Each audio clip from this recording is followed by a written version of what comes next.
ہمارے بھارت، پیارے بھارت ملک ہندوستان کا قانون ہے، جب کوئی بائک چلائے تو سر پر ہیلمٹ پہنے، اور یہ بہت اچھا قانون ہے۔ میں اپنے نوجوانوں کو نصیحت کرتا ہوں، کوئی دیکھے نہ دیکھے بائک چلاتے وقت ہیلمٹ پہنا کرو، اس لیے کہ اس میں ہماری اپنی حفاظت ہے۔ کار میں بیٹھتے وقت بیلٹ باندھ لیا کرو، اس میں اپنی حفاظت ہے۔ لیکن 12 لوگ غفلت کرتے ہیں، اگر پوائنٹ پولیس والا نہیں ہے تو انسان ہیلمٹ نہیں پہنتا، لیکن اگر پتہ ہے کہ وہ کھڑا ہوا ہے تو وہ ہیلمٹ پہن لیتا ہے، پولیس کے ڈر سے پہنتا ہے، پینلٹی کے خوف سے پہنتا ہے۔ اللہ اکبر! تو پتہ چلا انسان قانون شکنی اس وقت کرتا ہے جب کوئی دیکھنے والا نہ ہو۔ اللہ اکبر! یہ دنیا کے قوانین ہیں، اس پر کوئی بات نہیں کرنا، اس لیے کہ یہ دنیاوی محفل نہیں۔ لیکن ایک بات میں آپ سے پوچھنا چاہتا ہوں، میرے پیارے آقا صلی اللہ علیہ وآلہ وسلم کے پیارے دیوانوں، اللہ اکبر! اگر پوائنٹ پولیس دیکھ رہا ہو تو ہم ہیلمٹ پہنے بغیر اس کے قریب سے نہیں گزرتے۔ اس کی وجہ یہ ہے 500 کی پینلٹی لگ جائے گی، 1000 کی پینلٹی لگ جائے گی، بغیر لائسنس کے ڈرائیونگ نہیں کرتے، قانون کے خلاف ہے، سزا ہو جائے گی۔ آپ سے پوچھنا چاہتا ہوں، 500 روپے کی سزا سے بچنے کے لیے پوائنٹ پولیس سے ڈر کر آپ قانون کو فالو کرتے ہو، لیکن اب میں تم سے پوچھنا چاہتا ہوں، کیا کسی پولیس میں اتنی طاقت ہے، کیا کسی پولیس میں اتنی قوت ہے کہ وہ آپ کو پھانسی کے پھندے پر چڑھا دے؟ پوائنٹ پولیس کے اندر اتنی قوت ہے، ہیلمٹ نہ پہنو تو وہ تمہیں پھانسی کے پھندے پہ چڑھا دے، وہ تمہیں جلا کر کے راکھ کر دے؟ بولو کیا یہ ہے؟ نہ قانون ہے اور نہ اس طریقے سے کوئی کر سکتا ہے۔ 500 کی پینلٹی ہے، بس وہ اتنا ہی بھرنا ہوگا، 1000 کا ڈنڈ ہے وہ اتنا ہی بھرنا ہوگا۔ لیکن مسلمانوں، مجھے تم پہ حیرت ہے، جس گناہ کے کرنے کے بعد، دنیاوی گناہ کے کرنے کے بعد 1500 کا ڈنڈ بھرنا پڑتا ہے۔ اللہ اکبر! اگر پولیس والا دیکھ رہا ہے تو ہم اس کی نافرمانی نہیں کرتے، ملک کے قانون کی خلاف ورزی نہیں کرتے، لیکن میں مسلمانوں کو کیا نام دوں؟ اللہ دیکھ رہا ہے اور لوگ زنا کرتے ہیں، اللہ دیکھ رہا ہے لوگ میوزک سنتے ہیں، اللہ دیکھ رہا ہے لوگ حرام کھاتے ہیں، اللہ دیکھ رہا ہے لوگ مرد کے ساتھ بدکاری کرتے ہیں، اللہ دیکھ رہا ہے لوگ جھوٹ بولتے ہیں، اللہ دیکھ رہا ہے لوگ رشوت لیتے ہیں۔ اللہ اکبر! مجھے بتاؤ، اللہ کے بندو ذرا غور کرو، کیا اللہ کی طاقت جتنی طاقت کسی کے پاس ہے؟ کبھی اللہ رب العزت کی طاقت پہ غور کیا؟ اللہ وہ ہے جس نے بغیر پیلر کے اتنے بڑے آسمان کو سنبھال رکھا ہے۔ کبھی سوچا ارے 10 بائی 10 کا منڈپ لگاؤ تو کم سے کم 4 پیلر باندھنے پڑتے ہیں، لیکن یہ اتنا بڑا کئی ہزار کلومیٹر کا دائیں بائیں آگے پیچھے اتنا بڑا شامیانہ پھیلا ہوا ہے، یہ کس نے تھام رکھا ہے؟ میرے اللہ کی قدرت نے تھام رکھا ہے۔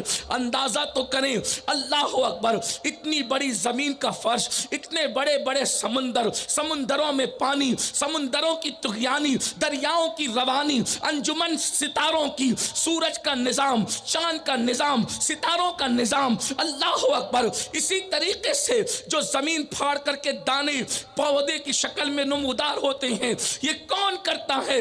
اللہ ہے، قادر ہے، قیوم ہے۔ وہ فرماتا ہے ان بطش ربک لشدید، تیرے رب کی پکڑ بڑی سخت ہے۔ اللہ اکبر!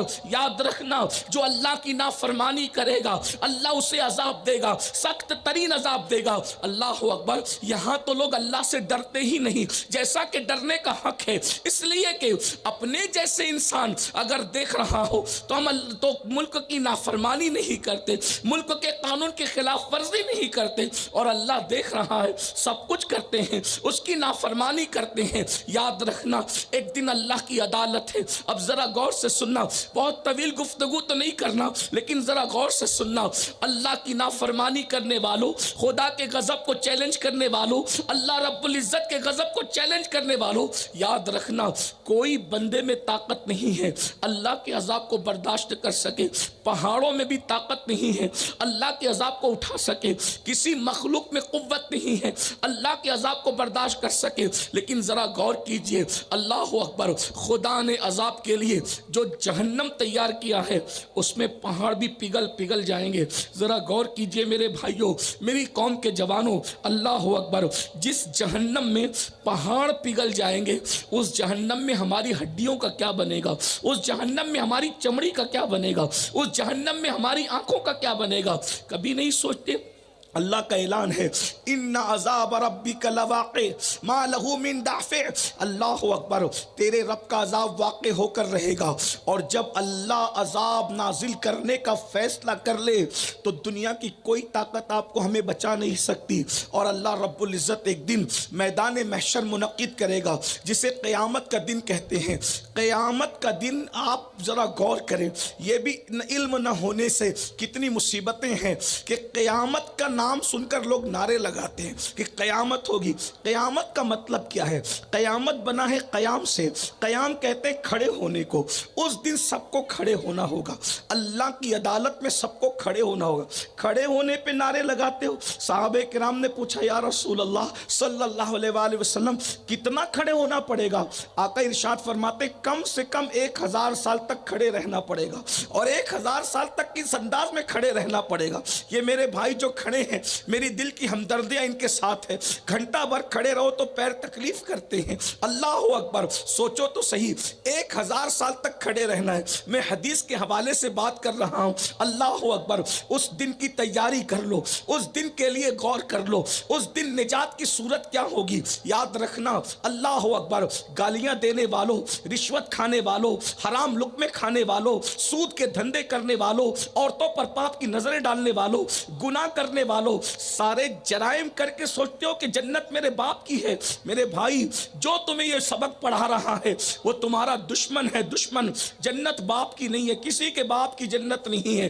بلکہ مجھے تو یہاں ایک بات یاد آتی ہے, اگر یہ بات کہنے کا کسی کو حق تھا تو وہ مصطفیٰ جان رحمت کی اولاد تھی. یا تو سیدہ فاطمہ کو حق تھا, یا تو سیدہ زینب بنت محمد کو حق تھا, یا تو ام کلثوم بنت محمد کو حق تھا, یا تو رقیہ بنت محمد کو حق تھا, یا ابراہیم ابن محمد کو حق تھا, یا قاسم ابن محمد کو حق تھا کہ جنت ہمارے باپ کی ہے. لیکن کبھی ان لوگوں نے یہ بات نہیں کہی. جن کو کہنے کا حق تھا انہوں نے کبھی نہیں کہا جنت ہمارے باپ کی ہے. اور جن کا حال یہ ہے کہ جن کا وضو درست نہیں, جن کا غسل درست نہیں, جنہیں 5 کلمے یاد نہیں, جو کبھی مسجد کا منہ فجر کی نماز میں مہینوں نہیں دیکھتے, وہ یہ دعویٰ کر رہے کہ جنت ہمارے باپ کی ہے. یاد رکھنا, یہاں جتنی اونچی اڑان اڑ رہے ہو اڑ لو, یہاں جتنے بڑے بڑے دعوے کر رہے ہو کر لو, ایک دن آخرت ہے, میدان محشر ہے,